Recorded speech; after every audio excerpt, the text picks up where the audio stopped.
Muy buenas, bienvenidos a esta charla que he titulado El contacto es vital, en el que voy a desarrollar de una manera así un poquito ordenada algunos de los conceptos principales en torno al contacto, que como sabéis provienen principalmente en este caso de Wilhelm Reich, y que pretenden favorecer un proceso de reflexión en torno a nuestra personalidad y a nuestra historia vital. Lo voy a animar a hacer en torno a una biografía, autobiografía, que va a complementar un poco los ejercicios y las vivencias que tenemos en clase, ¿vale? Así que como suelo hacer, apoyándome en unas diapositivas, pues vamos a empezar con esta charla, ¿vale? En la que, bueno, de alguna manera voy a tratar de transmitir que esto del contacto, como mamíferos que somos, es como una pieza fundamental en la comprensión de los seres humanos y también de nuestra problemática, ¿vale? Ciertamente podemos sobrevivir sin contacto y de alguna manera todos lo hacemos, unos más que otros, pero lo que no podemos es vivir realmente, vivir plenamente sin ese contacto y sin abundante contacto, como pone la diapositiva. Vamos a pasar rápidamente a definir qué es el contacto. Cuando nos dan estas manos así frías, ¿no? con poco tono, con poca presencia de la persona que te la acerca, pues ahí no hay contacto, ¿vale? Tal y como estamos definiendo en clase, pues hay contacto cuando de una manera un poquito más precisa, más sutil, yo voy a mi mano y allí me encuentro con la de la otra persona, ¿no? Así que requiere de presencia para que mi mano no esté vacía de presencia, y también requiere de una apertura al intercambio, una apertura energética, al intercambio energético, que ahí se va a dar de una mano a otra, de entrada, de salida, etc. Así que son dos componentes importantes que estamos mencionando como, digamos, requerimientos para que haya realmente un contacto, ¿vale? Cuando hay presencia y apertura energética hay una sensación de nutrición, nos va a nutrir pues ese contacto de manos, ese abrazo, o ese contacto conmigo mismo, con los otros o con la naturaleza. Algo nos llena, ¿vale? Cosa que no se produce cuando no se dan estos componentes del contacto, ¿vale? Realmente no podemos tocar a nadie si no lo permite, ¿vale? Porque estos componentes sutiles hacen que yo tenga la llave de cierre o apertura a lo que entra en mí. Entonces, ciertamente podemos estar tocando a personas que no quieren ser tocadas y por tanto no propician ese intercambio energético y por tanto no se dejan tocar, ¿vale? No nos dejamos tocar, tenemos siempre esa potestad. El contacto está referido a los 7 definidos hoy día sentidos por la neurociencia, que incluye por los 5 habituales, más luego 2 más.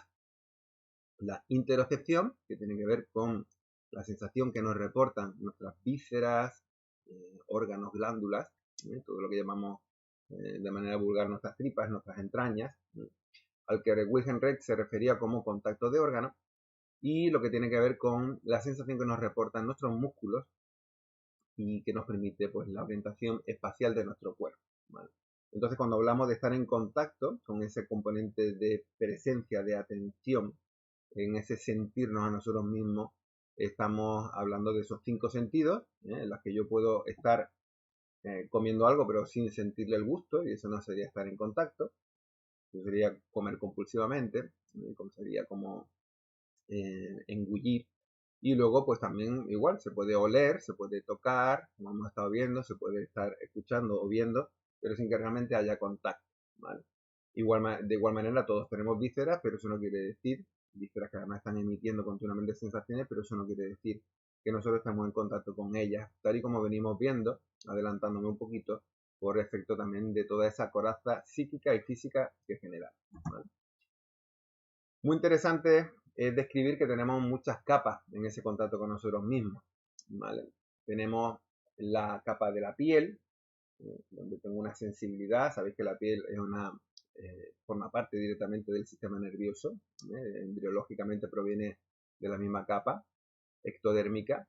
Tenemos la capa por debajo de la piel, la capa de músculos, que sería esa capa de propiocepción que estamos diciendo, donde yo puedo sentirme o no en mis músculos. Luego tenemos toda la capa de nuestras vísceras, que están todas gobernadas por nuestro sistema nervioso vegetativo o autónomo. Es una capa más interna, donde me encuentro con sensaciones más íntimas, ¿vale? Más involuntarias al mismo tiempo, y por tanto donde encuentro más autenticidad, digamos, en ese ejercicio, digamos, de percatarnos de nosotros mismos. Y por debajo, a nivel muy profundo, serían todas las sensaciones derivadas del hecho que tenemos un sistema nervioso central que conlleva también una pulsación desde el sacro hasta el cráneo, y que de alguna manera es el nivel más profundo donde podemos habitar, ¿vale? Vamos a ver que, bueno, tenemos también un nivel energético, ¿vale? Es decir, también podemos sentir toda la energía que circunda y interpenetra en nuestro cuerpo, y eso sería una percepción energética. Va a ser muy interesante, como venimos viendo, las inclusiones y exclusiones que hacemos de estos niveles, de estas diferentes capas o niveles, y cómo las personas podemos excluir cierta sensibilidad y sin embargo enfocarnos excesivamente en otras, ¿vale? Por ejemplo, una persona podría no tener ningún tipo de contacto de órgano con su sistema nervioso vegetativo y sus terminales, que son los órganos, con lo cual tendría muy poca conciencia de sí misma, pero tener una conciencia y una sensibilidad muy acuciada a nivel energético, ¿vale? Eso genera unas complejidades, porque claro, la persona está percibiendo mucho en el plano sutil, pero poco a sí mismo, ¿no? Entonces, de alguna manera, estamos tratando de desarrollar una conciencia pareja, equilibrada, completa, en todas estas capas que nos componen, que componen nuestro ser, ¿vale? De todas las formas de contacto, como a través de los órganos de los sentidos, etcétera, la interocepción de la que habla tanto el neurocientífico Antonio Damasio en todos sus libros, es apasionante, desde otro lenguaje, de otra forma, pero desde luego con este tan gratificante respaldo, ¿no?, que la neurociencia está haciendo de las terapias corporales. Entonces, nos ponen de manifiesto cómo para nuestro sistema nervioso la información en relación a la interocepción es prioritaria, ¿vale? De alguna manera, en este proceso de desacorazamiento que llevamos como proyecto, el recuperar ese contacto con nuestras vísceras es esencial. Estamos diseñados para el contacto afectivo y social, y así lo ponen de manifiesto, especialmente hoy día, visiones como la teoría polivagal, que nos pone de manifiesto que hay partes de nuestro sistema nervioso que están dedicadas exclusivamente a este contacto afectivo y social, a través especialmente de nuestro rostro y a través también de nuestro corazón y de nuestro pecho, ¿vale? Estamos diseñados así. Por tanto, cuando no tenemos ese contacto afectivo, estamos renunciando o estamos siendo privados, estamos privándonos de una cosa que, como venimos diciendo, es vital, ¿vale? Y así lo vamos a desarrollar. Nuestro sistema nervioso se constituye y madura gracias al contacto, ¿vale? Quiere decir que sin contacto podríamos pensar antes, hace años, ¿no?, que nuestro sistema nervioso madura en un vacío, digamos, abstracto. No, madura en interacción con la madre y con todo el entorno que le circunda al bebé. Y para que realmente madure nuestro sistema nervioso necesitamos de ese contacto. Ese contacto, digamos, es la incubadora que permite el desarrollo y la maduración de nuestro sistema nervioso. Por tanto, el contacto es algo esencialmente imprescindible, así como el reconocimiento que va implícito en él, que ya hablaremos de él. Y también, de alguna manera, es nuestro resultado más excelso. Quiere decir, una persona muy desarrollada, a nivel espiritual también, en coherencia debería mostrar una gran capacidad de contacto consigo mismo, con los otros, con la naturaleza, con el cosmos, ¿vale? En todas esas capas, de una manera pareja, ¿vale? Y entonces, no siempre es así, y yo diría que muchas veces no es así. Entonces encontramos complejidades en el desarrollo, de manera que una persona, pues eso, por ejemplo, puede tener mucho contacto, mucha sensibilidad con su musculatura voluntaria, pero nada con la parte visceral, mucho con la parte muscular o mucho con la parte energética, perdón, pero poco con la como. Entonces son complejidades que hablan de alguna manera desde el punto de vista de trastornos del desarrollo, ¿vale? Y que estamos todos invitados, digamos, a ir completando. Nuestro sistema nervioso en su conjunto es un sistema de contacto con nuestro entorno, de contacto con nuestro interior a través de la interocepción, a través con el exterior, a través de nuestro órgano de los sentidos, y es un órgano en que precisamente pone en consonancia lo de dentro con lo de fuera para llevar a cabo respuestas lo más adaptativas posibles, ¿vale? Entonces, eso es lo que es nuestro sistema nervioso. Fijaros que esta definición no lo vas a encontrar en ningún libro de medicina, ni en el Google, ni nada, pero es un órgano de contacto en nuestro sistema nervioso, especializado en eso, ¿vale? Y así lo confirma nuestra neurociencia actual, como dice la diapositiva, ¿vale? Para nosotros los mamíferos, el contacto es vital, no así para los reptiles, ¿vale? Todo esto que estamos diciendo no sería aplicable a los reptiles, pero sí para los humanos, porque, aunque a veces se nos olvida, somos mamíferos. Somos mamíferos porque mamamos, ¿vale? Entonces, para los mamíferos, el contacto sí es una cuestión de vida o muerte, como vamos a desarrollar. De cierta manera estamos, por tanto, poniendo de manifiesto que el contacto es el centro organizador de nuestro psiquismo, de nuestra psiquismo y de nuestra corporalidad, de la organización somática y psíquica, ¿vale? O sea, así de claro, así de concreto. Y si esto es así, digamos, ¿por qué no lo escuchamos así? ¿Por qué no lo escuchamos así, digamos, plasmado, ¿no?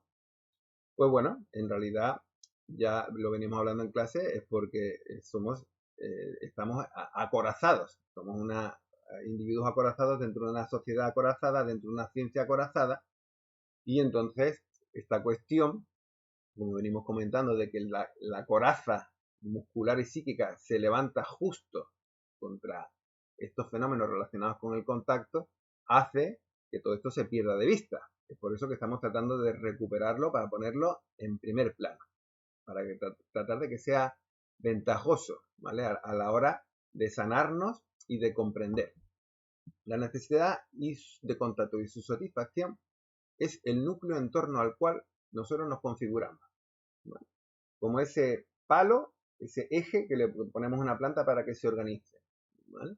Como esos anillos de este árbol cortado, el centro, como vamos a ver ahora, es lo que tiene que ver, lo que compete al contacto, a la necesidad de contacto y a su satisfacción o no, a la falta de contacto que hemos tenido. Entonces, cuando experimentamos mucha falta de contacto, ya desde que somos fetos extrauterinos, que es una expresión interesante, nosotros, por el tamaño que hemos ido adquiriendo antes de nacer, como fetos, un tamaño tan grande, la naturaleza diseñó un mecanismo para que se produjese un parto, pero realmente salimos a la vida con una vulnerabilidad extrema. Es por eso porque muchos teóricos adoptaron la expresión feto extrauterino durante 9 meses. Así que estamos en una vulnerabilidad extrema y con una necesidad de contacto también muy acuciante, ¿vale? Entonces, todo aquello que acontece en relación al contacto pasa a formar parte de nuestro núcleo y si mayormente ha generado dolor, pues ese núcleo doloroso queda ahí en nuestro centro, de alguna manera enquistado y dando razón, como vamos a ir desplegando, de un montón de comportamientos, de conductas, de fenómenos de los que conforman nuestra personalidad, desde adentro, desde esa afluencia de adentro. Podemos entender que sí, que el contacto es muy importante, pero solamente para los niños, en su constitución, en su maduración, ¿vale? Pero que ya cuando somos mayores, ya el contacto deja de ser algo tan importante, ¿vale? Nada más lejos de la realidad, ¿eh? Lo que vamos a desplegar es todo lo contrario. Para los adultos, como ya comentaba casi en la primera diapositiva, el contacto podemos privarnos de él y estamos entonces abocados a la supervivencia, ¿vale? Es decir, a un menoscabo muy importante de todas nuestras capacidades, ¿vale? Pero si queremos vivir realmente, si queremos vivir con una cierta plenitud, el contacto sigue siendo, como veremos, la medicina fundamental, la nutrición fundamental, ¿vale? El contacto es para los mamíferos como la lluvia para los campos. Es decir, continuamente nos está refrescando, nos está nutriendo. Sin embargo, nos desconectamos tanto de esa necesidad que perdemos de vista lo más obvio que estamos diciendo. que para los mamíferos el contacto es vital. Obviamente, una sociedad de individuos acorazados ha ido construyendo unas instituciones, hospitales, la medicina que tenemos, las escuelas, la psicología que hemos diseñado que disocia el cuerpo con la mente, que a su vez reproducen todo este patrón y hacen que los individuos sigan olvidándose de que el contacto es vital para nosotros los mamíferos y acorazan a los individuos para que esta necesidad sea, pues nada, obvia. Y jugamos a negar nuestra naturaleza, perdiendo con ello nuestra humanidad. ¿Podría una planta, dice, negar que necesita agua, sol y minerales? Pues eso de alguna manera es lo que hacemos, por más absurdo que pueda resultar, resultaría en el caso de la planta, es lo que hacemos los humanos, negando una necesidad que nos resulta tan vital como para una planta el agua, por ejemplo. Entonces, ¿qué le pasa al ser humano? ¿Qué nos pasa? ¿No? Vivimos una vida en una civilización llena de violencia, violencia activa, violencia por acción, por omisión, con muy poco respeto al desarrollo de las personas, de los animales, de las plantas, un alto nivel de violencia. ¿Qué nos pasa? ¿No? A este ser humano que de alguna manera zozobra. Pues lo que pasa, según la visión de Wilhelm Reich y del contacto y la coraza, es que el ser humano vive desconectado de esta necesidad de contacto y del núcleo doloroso que le generó la falta de contacto tan estrepitosa que le generó el ser criado por seres acorazados. ¿Vale? El ser humano está atrapado dentro de una coraza que le insensibiliza y desconectado de su necesidad de contacto, cuya satisfacción paradójicamente nos podría nutrir y nos podría volver a activar de alguna manera un desarrollo desde dentro y un desarrollo integral y completo. Esto de la coraza no es una metáfora, es algo literal, ¿vale? Hemos jugado de alguna manera a nivel social, desde esta desconexión, desde este acorazamiento, a pensar que nuestros cuerpos son como son, que tienen que ver pues, con los genes, digamos, ¿no? O tiene que ver, pues bueno, pues, con la casualidad. Perdón, cuando de hecho los cuerpos lo que expresan es la historia vital de la persona, como la persona está de abierta o cerrada en cada una de sus, a grosso modo, en términos generales, y en cada uno de los órganos que nos componen. La nariz está abierta o cerrada, los agujeros de la nariz están abiertos o cerradas, las cejas están cerradas o abiertas, los ojos. Todo es una expresión del lenguaje de lo vivo en su relación con el entorno y en su capacidad abierta o cerrada de establecer contacto con el entorno, ¿vale? La coraza, de hecho, es un endurecimiento que es neuromuscular y fascial, como venimos comentando, ¿vale? Las fascias en las que, engrosándose y densificándose, de alguna manera instalan de una manera más permanente la coraza. Entonces, hemos hablado de contacto, hemos hablado de que el contacto es vital y vamos a hablar ahora de la falta de contacto. ¿Qué ocurre cuando los seres humanos no recibimos ese contacto tan necesario, tan imprescindible, tan vital? Y que empezamos a necesitar, obviamente, desde, como Wilhelm Reich nos contaba, desde el periodo uterino. El útero es el entorno, es el nido del embrión y ya tiene contacto o no tiene contacto, según la madre tenga presencia o no tenga presencia en ese embarazo, según el afecto o no afecto que tenga hacia ese futuro bebé, va a generar una presencia y un intercambio energético, como veníamos diciendo al principio, o no, ¿vale? Cuando sale ese feto al exterior, como feto extrauterino, sigue teniendo esa imprescindible necesidad de contacto, ¿vale? Y de en adelante, pues, conforme vamos creciendo, pues vamos siendo menos vulnerables, pero igualmente dependientes del contacto, como venimos diciendo. ¿Qué genera la falta de contacto? Genera desorganización, porque el contacto, venimos diciendo que es lo que nos organiza en nuestro centro organizador, falta de maduración y desarrollo en nuestro sistema nervioso y en todo el terminal que es el cuerpo, nos genera una actitud de cierre, de aislamiento, de soledad, de tristeza, de desolación, de desamparo, de desesperación, de angustia, de rabia, etc. ¿Vale? Depende la gravedad de esa falta de contacto. A nivel energético genera un campo energético menguado, ¿vale? Yo tengo una máquina, esta es la máquina de DKV, que de alguna manera reproduce el campo energético y bueno, pues vemos en la imagen de la izquierda como hay un campo muy fragmentado, muy vacío, con falta de energía. Esto de alguna manera son los efectos visibles, objetivos, reales de la falta de contacto en las personas, ¿vale?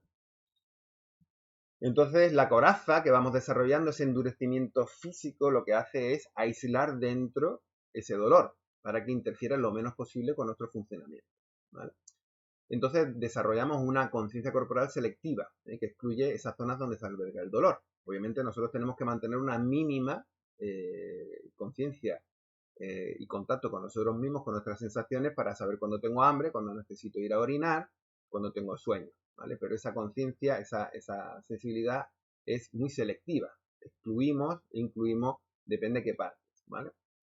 Sin embargo, ese dolor desconectado de la conciencia, por supuesto, continúa latiendo y pulsando para salir, para bien o para mal. Quiere decir que siempre está generando una interferencia, siempre está generando de alguna manera impulsos, lo vamos a ver, impulsos indirectos, y para bien en el sentido de que esa pulsación, ese empuje por salir, también nos va a permitir sanar, ¿vale? La coraza, por tanto, está haciendo continuamente de contrafuerza contra ese dolor para que no salga, ¿vale? Contra todas esas sensaciones que hemos estado hablando, de ese frío, que se me olvidaba poner aquí como característica esencial, los tejidos que se quedan realmente fríos. No es una metáfora, hay un frío, una falta de energía en los tejidos y por tanto pues se manifiesta así los tejidos, ¿vale? Sin contacto nos secamos como una planta sin agua, como decíamos antes. Podemos sobrevivir, claro que podemos sobrevivir, pero la sensación interna en algún lugar, como muchas personas describen, es de estar muerto en vida. Y eso es lo que corresponde a ese frío que queda en los tejidos, insensibilizado, encapsulado, apartado de la conciencia, excluido para no ser sentido, para que no interfiera.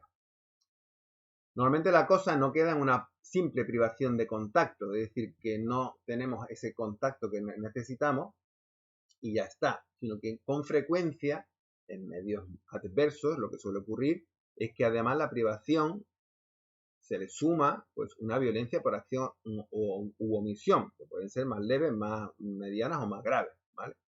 Puede haber violencias activas, puede haber abusos sexuales, puede haber faltas de respeto y de reconocimiento continuos a ese ser individual, genuino, que necesita ser visto, reconocido, comprendido como un ser que trae una peculiaridad para desarrollarse en esta vida, ser víctima de muchos abusos de poder, etc. ¿Vale? Cuanto más pequeños somos, en consecuencia más graves son los daños de todas estas privaciones de contacto y de lo que además viene con ellas, esas violencias activas o digamos por omisión, ¿vale? Pues ya tenemos hoy día muy estudiados qué es lo que ocurre en niños muy privados de contacto, como los niños rumanos de los orfelinatos, cómo eso afecta a la maduración de su sistema nervioso, cómo genera unos trastornos muy graves en la activación necesaria de ciertas zonas, ¿vale? Que estudia la neurociencia relacional. Tenemos noticias con cierta frecuencia de bebés maltratados, es decir, los bebés no solamente, en muchas ocasiones no reciben solamente el contacto que requieren, sino que además con frecuencia reciben violencia. ¿Cuál es el impacto, ¿no?, inimaginable que puede tener para un bebé que no comprende nada, que tan solo recibe desde una percepción muy abstracta, muy general, pues esos maltratos, ¿no? ¿Cuál es el impacto que deja en nosotros? Es terrible. Cuando necesitamos contacto siendo embriones, bebés, niños o adolescentes y no lo tenemos, pues nos cerramos al contacto. ¿Cuáles son las patologías derivadas del contacto, de la falta de contacto?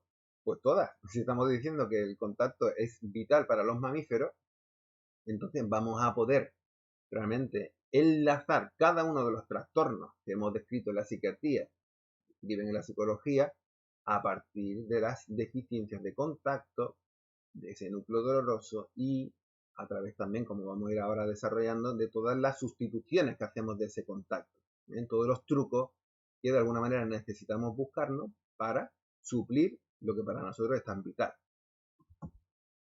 Todas las patologías psicológicas son consecuencias de la frustración de la necesidad de contacto, ¿vale? Vamos a tener estructuras psicóticas donde la privación de contacto fue extrema, junto con toda la violencia activa o pasiva que recibiera. Y bueno, van las estructuras neuróticas según el esquema psicoanalítico moderno. Las estructuras neuróticas pues están más constituidas, es decir, son personas que tienen problemas, tenemos problemas porque la mayor parte de nosotros estamos como mínimo neurotizados, pero no hemos tenido esa gravedad, esa severidad de la privación del contacto. Desde los caracteres de Reich, perdón, vamos a ver que los caracteres esquizoides, en los dos extremos, y los caracteres psicopáticos, como vamos a desarrollar ahora, son los que tienen más severidad, digamos, en las cuestiones de contacto. Y vemos caracteres orales, masoquistas, obsesivos y rígidos, que también se desarrollan a partir de la falta de contacto y con las compensaciones, con los trucos que vamos a ir viendo en momentos posteriores, ¿vale? También, es decir, el momento, lo temprano o tardío que sea la falta de contacto va a influir mucho. El carácter esquizoide se constituye, como decía antes, ya desde la falta de contacto en el útero y como embrión extrauterino, ¿vale? Todos los síntomas tienen que ver también de alguna manera con el contacto. Síntomas de ansiedad, de depresión, de insomnio, de anorexia, hiperactividad, está tan de moda como etiquetas para los niños, etc. Los psicópatas y esquizoides son el extremo, ¿vale? Están en extremo desconectados de su necesidad de contacto, ¿vale? Probablemente el caso más grave, más severo, es el de los psicópatas. Los psicópatas han perdido absolutamente de vista esa necesidad, están absolutamente aislados de ella y por ello absolutamente deshumanizados, ¿vale? Y desnaturalizados. Los fenómenos más crueles, de alguna manera más difíciles de entender en los seres humanos, como el sadismo, ¿no? Están vinculados también a una reacción extrema a este dolor de la falta de contacto, a esta desorganización que nos genera.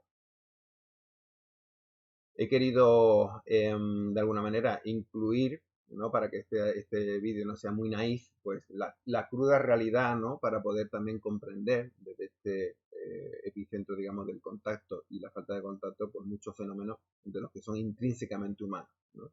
Y la violencia y el sadismo, pues también esa necesidad de hacer daño, de descargar la propia agresividad haciendo daño, pues también es algo muy humano.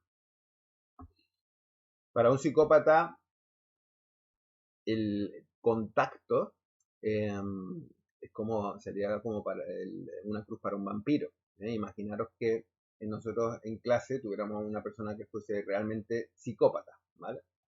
Entonces, primero no se dejaría tocar, por supuesto. Nosotros podemos poner las manos sobre él o ella, pero tendría esta capacidad de disociación, ¿no? De pensar en otra cosa, de bloquearse, es decir, nadie puede ser tocado que no quiera. Pero además, imaginaros, ¿no? Imaginando mucho que dejara pasar, de alguna manera, el contacto a nivel energético, le descompondría, ¿vale? Es decir, su extrema coraza y le haría sentir mal de alguna manera. Y entonces se blindaría absolutamente al máximo.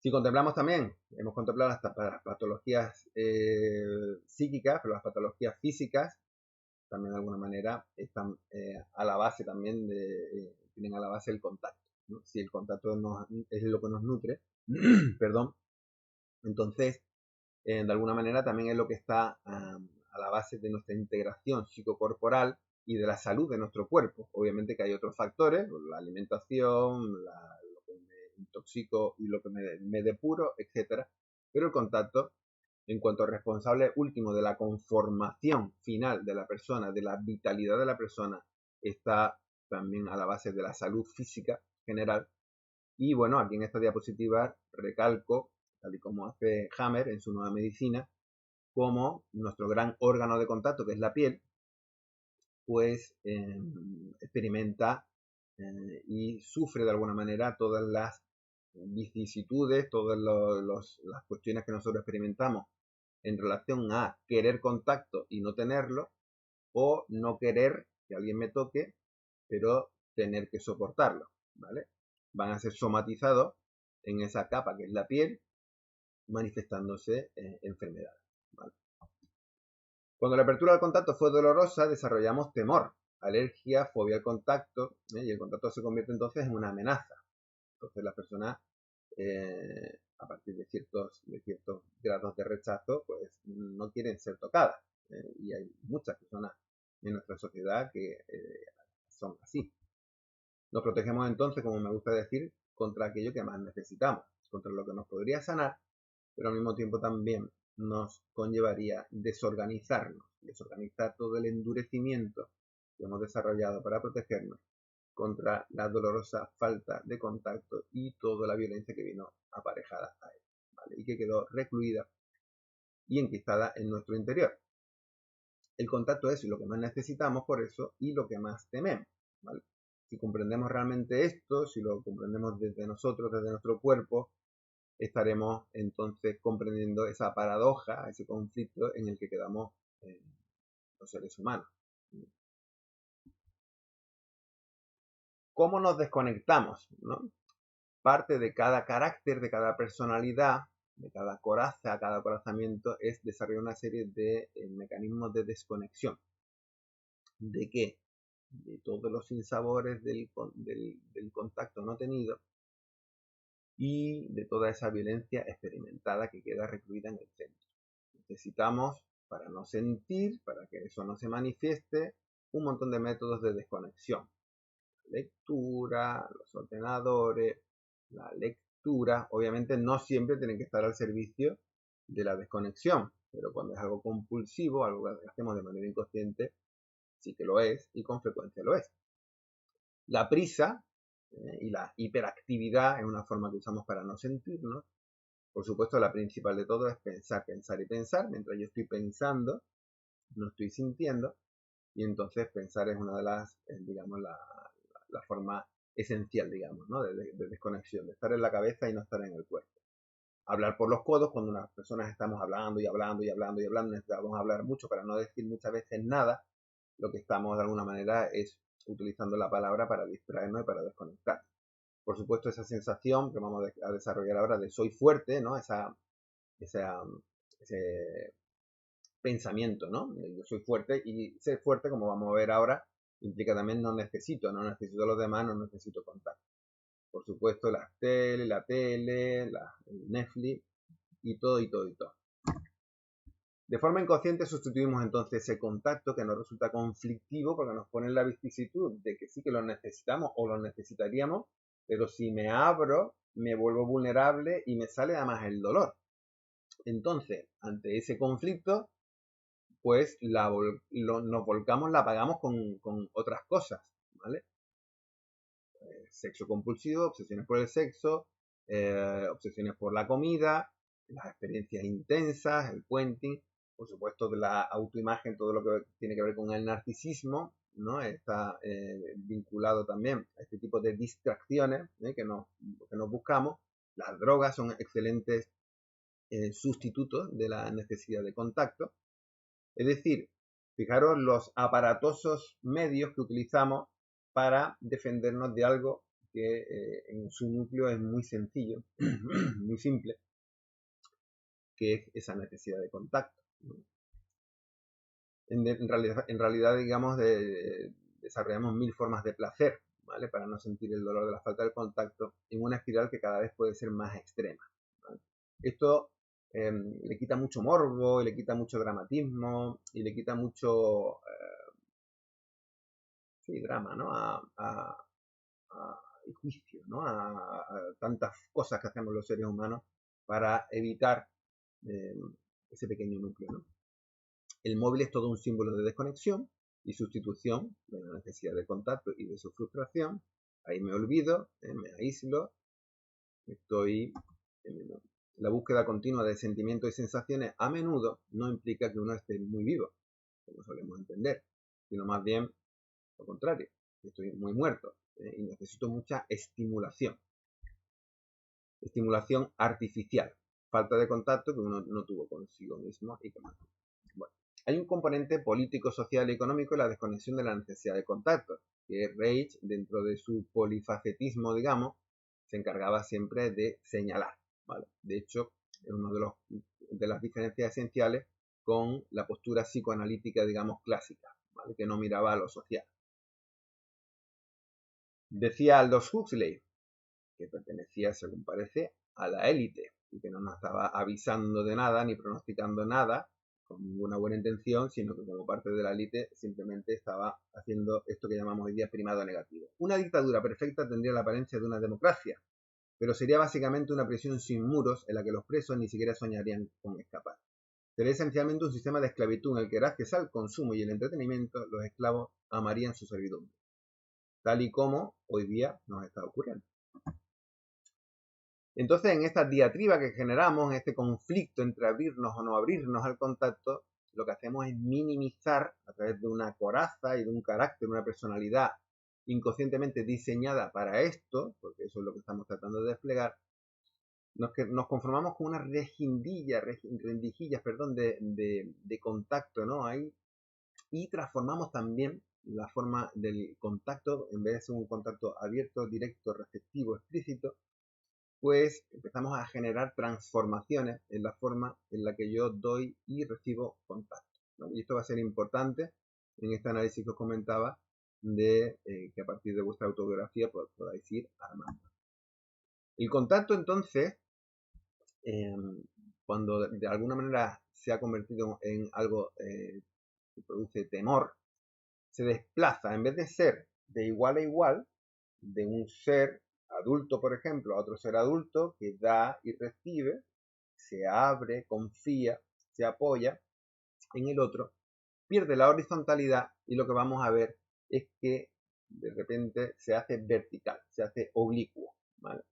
Quiere decir que buscamos en una posición de superioridad, de alguna manera, un control que nos reporte una mayor seguridad para establecer ese contacto más seguro y que no me lleve a una posición de vulnerabilidad, ¿vale? Me explico.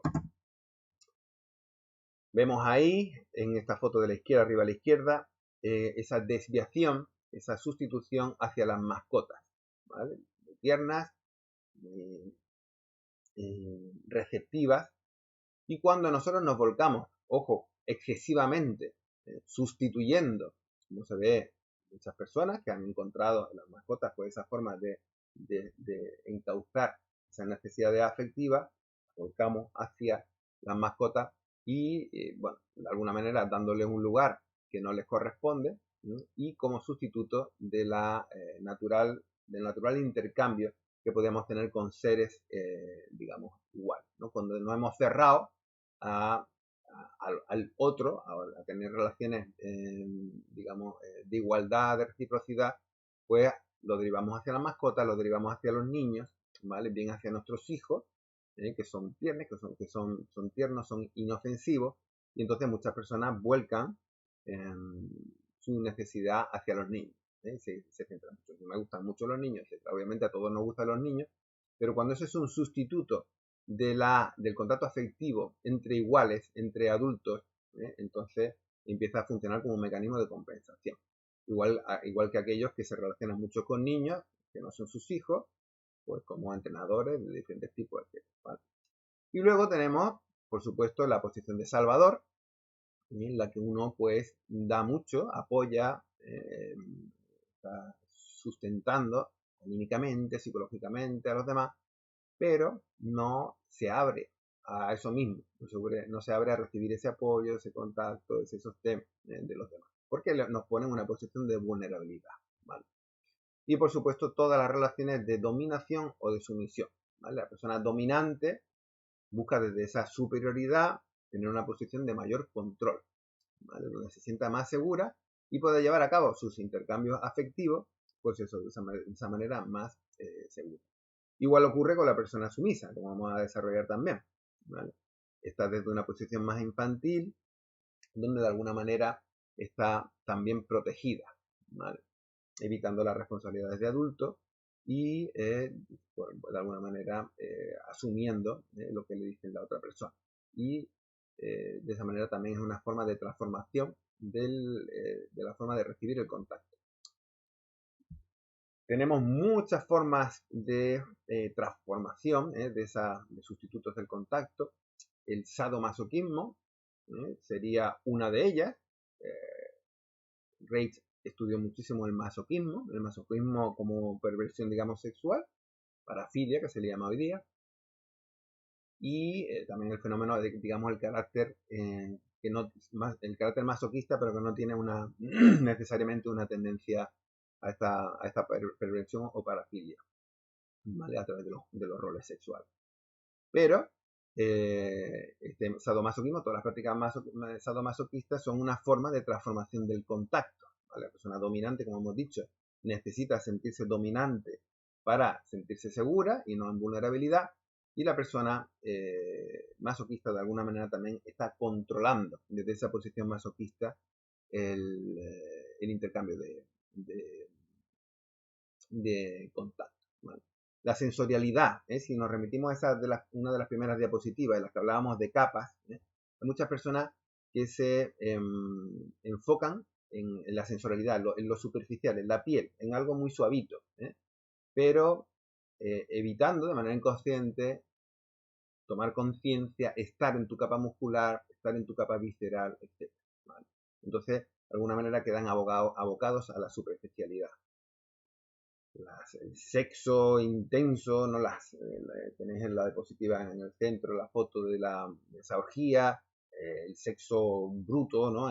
Las fantasías, es una manera también, las fantasías de contacto, ¿no? Todo lo que uno ensueñe de contacto también es una sustitución cómoda, digamos, en nuestra cabeza que nos permite, pues, de una manera más segura, digamos, regodearnos en cierta forma de contacto. Ver películas también románticas, etcétera, ¿no? Libros.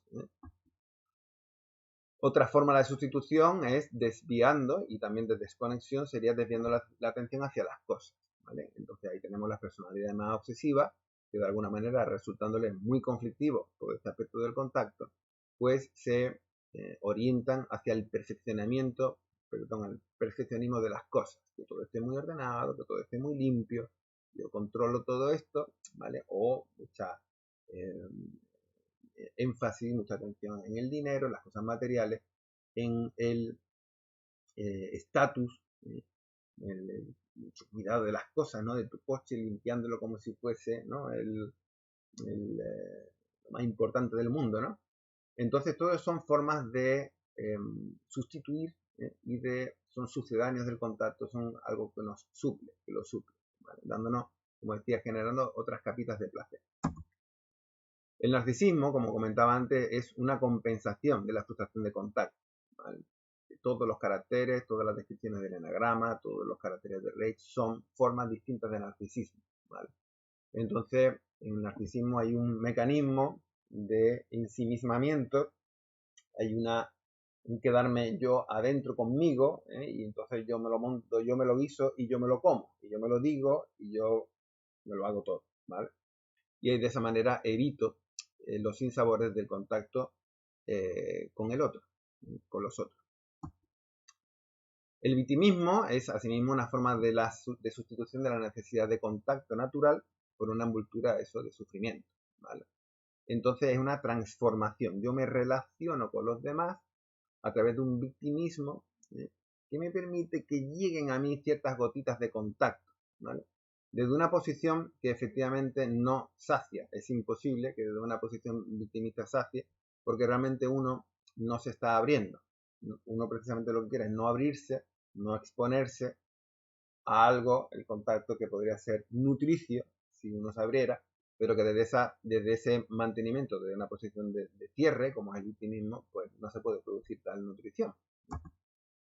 La agresividad podría ser un sustitutivo de la necesidad de contacto. Muchas veces los adolescentes, los hombres nos saludamos dándonos puñetazos en los hombros o en los muslos, en fin, ¿no? Son como, se puede percibir ahí que ahí hay una cierta complicidad, un cierto contacto, pero obviamente están transformados que parece justamente lo contrario, ¿no?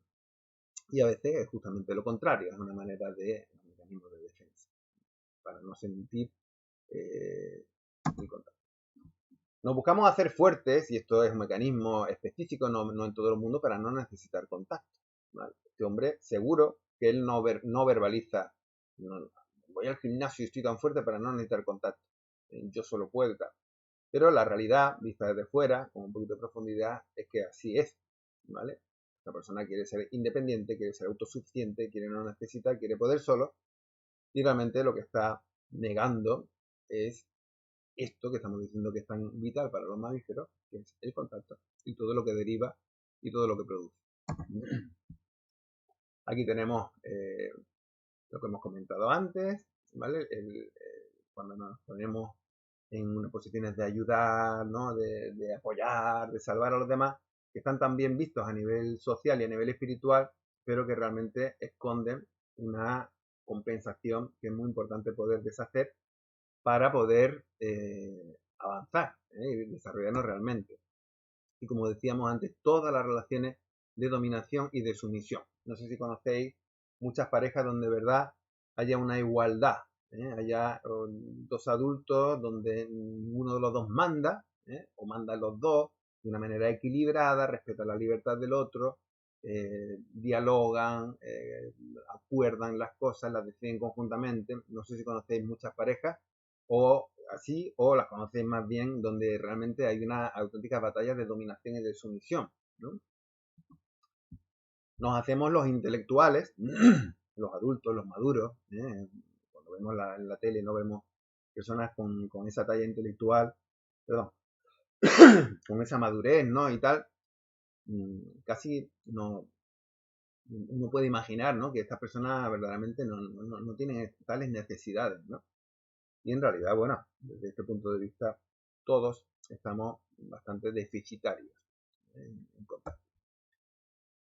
Puedes mirar a un ser humano cualquiera y ver, si te entrenas a mirar por debajo de las corazas, cuánto contacto tuvo y cuánto le faltó. Y de hecho, cómo se relaciona con el contacto hoy día. Esto es lo que nos permite la caracterología, por ejemplo, de Reich, ¿no? Es desde una visión de contacto-coraza, nos permite situarnos ante la realidad del cuerpo del otro como un instrumento de contacto o de blindaje ante el contacto que nos está diciendo claramente, de manera explícita, cómo se las está manejando en estas cuestiones. Cada persona generó inconscientemente y desde su infancia un instrumento para gestionar, sustituir, canalizar y reprimir sus necesidades de contacto, su coraza, que deja entrar solo una rendija de luz, lo necesario para sobrevivir. Pero no por ello esta necesidad, como decíamos antes, deja de pulsar en nuestro interior. Menos mal, porque es gracias a eso que podemos acometer un proceso de sanación. Muchas personas han desarrollado un rechazo, asco, repugnancia al contacto sensible. Lo consideran debilidad, sentimentalismo, lo consideran algo femenino, que lo es, y lo consideran estupidez, ¿vale? Tan grande es su herida. Es la herida la que está poniendo la traba, obviamente, ¿vale? De manera que encontramos personas que les da asco que le toquen, excepto si es en situaciones sexuales, por eso por lo que el contacto sexual, pura, estrictamente sexual, digamos, es un mecanismo de compensación del contacto, de la falta de contacto, ¿vale? Hay personas que tienen verdadera alergia. Nuestro mundo, aludiendo de nuevo a esta faceta, digamos, del sistema económico, político, social donde vivimos, el mundo está ya adaptado a los seres acorazados, no está adaptado a los seres desacorazados. Por eso los seres acorazados, según explicaba Reich de manera continua, odian, generan un rechazo muy profundo hacia los seres que hacen por desacorazarse o que están desacorazados. Los seres acorazados, de alguna manera, las manifestaciones de vida les producen mucho rechazo, paradójico. Cada persona, aunque no lo sepa, lleva puesto un traje para gestionar su contacto con el mundo, que es su corazón, ¿vale? Controlamos la frecuencia, la intensidad y duración de nuestro contacto para que nos sea tolerable y no salten nuestras alarmas, ¿vale? Cada persona, cada cuerpo es un instrumento preciso de gestión del contacto. Es muy obvio. Nuestro sistema nervioso es un instrumento de contacto con nosotros mismos, para adentro y para afuera. Lo que vemos es el resultado final de esa gestión, ¿vale? Que Reich llamaría economía del contacto o economía también en su lenguaje, economía sexual, perdón.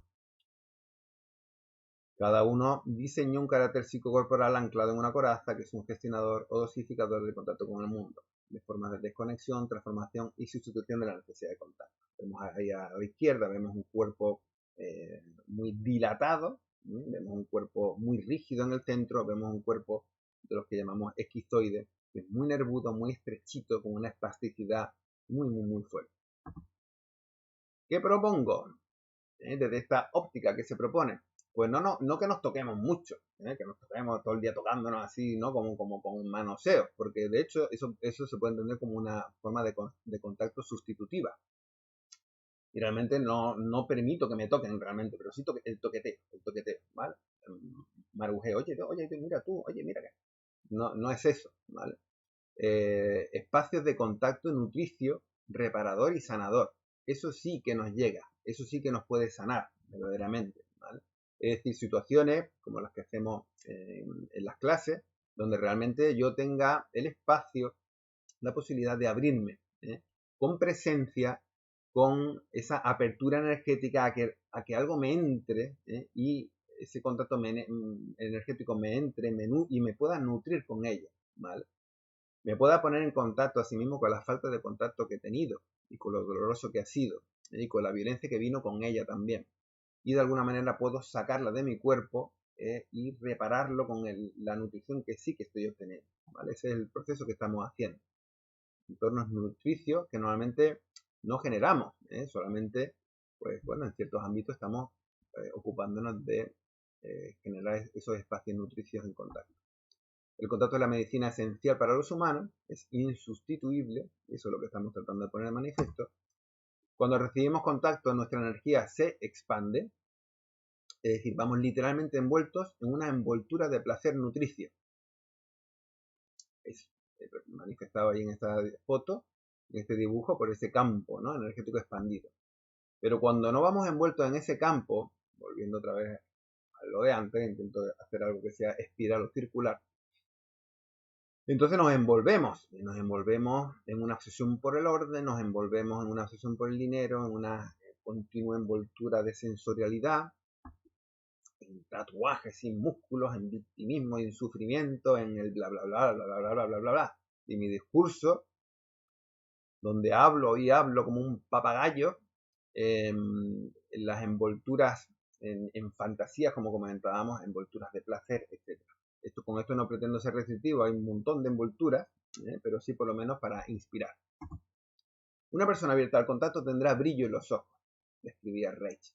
Tendrá expansividad en su cara y en el resto de su cuerpo. Tendrá un tono, no un hipertono ni un hipotono, en cada uno de sus receptores, en cada una de las partes de su cuerpo. No estará llena de contracciones. Estará abierta a priori a los demás. No irá a la defensiva de manera desconfiada u hostil hacia los desconocidos. Eso es algo muy crítico. Conforme la persona va desacorazándose, va entrando en contacto, empieza a desarrollar una simpatía, una estima, una amabilidad a priori, un bien pensar hacia el desconocido, hacia la persona que está en la calle, hacia el género humano que no conoce siquiera, pero empezamos a abrirnos de esa manera, vamos desarrollando incluso una hermandad. ¿Qué le pasa a una persona acorazada cuando empieza a recibir contacto? Cuando entra, digamos metafóricamente, la luz, ¿no? Pues que paradójicamente, para nosotros conectarnos, para nosotros dejar entrar esa nutrición del contacto, tenemos que dejar salir el dolor que hay ahí adentro. Y es ese contacto de fuera lo que va a propiciar que yo, en un ambiente de confianza, en un ambiente donde me siento sostenido, yo pueda permitir que salga ese dolor, me pueda vaciar del dolor que hay y lo pueda rellenar de ese contacto, de ese reconocimiento y de esa energía en la que consiste el amor, ¿vale? Y muchas veces es muy emocionante cuando entran esos primeros rayitos, ¿no? Se abre una fisura en la coraza y empiezan a entrar esas energías, digamos, revitalizadoras. ¿Hay experiencia, hay alguna tesis científica que respalde todo esto? Pues muchas. Los trabajos de René Spitz fueron pioneros. Ahora vamos a poner algunas diapositivas. La autoría polivagal respalda esta necesidad de contacto y vinculación de los seres humanos. La visión de John Bowlby, la visión del apego. Los experimentos de Harlow, a los que vamos a hacer referencia. Toda la obra de Wilhelm Reich y su vegetoterapia, confirmada hoy día por la neurociencia. Toda la visión de Michel Odent en torno al parto y al vínculo. Michel Odent tiene una frase en uno de sus libros que dice: jamás en ningún momento hemos tenido más evidencia científica y neurocientífica de todo lo que postuló Wilhelm Reich. Así lo dice directamente. Y la neurociencia vanguardista, que pone de manifiesto que el cerebro sin el cuerpo no es nada y que el cuerpo como terminal, digamos, como con conexión última, digamos, del sistema nervioso, y el cuerpo tiene una relación recíproca continua de información, pues pone de manifiesto de alguna manera todo esto, ¿vale?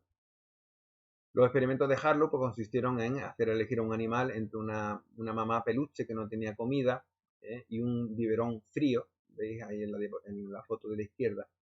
A su vez en la foto, en la parte de la derecha, y veis ese biberón frío. Y como el monito escogía una y otra vez la mamá peluche calentita, ya ves tú que no tenía, era simplemente pues así, ¿no? Terciopelada, lo que sea, no tenía ni siquiera, no estaba viva, le escogía dramáticamente el peluche. Los trabajos de René Spitz, pues como os decía antes, el pionero, como investigó cómo los bebés morían, pero morían en los orfelinatos,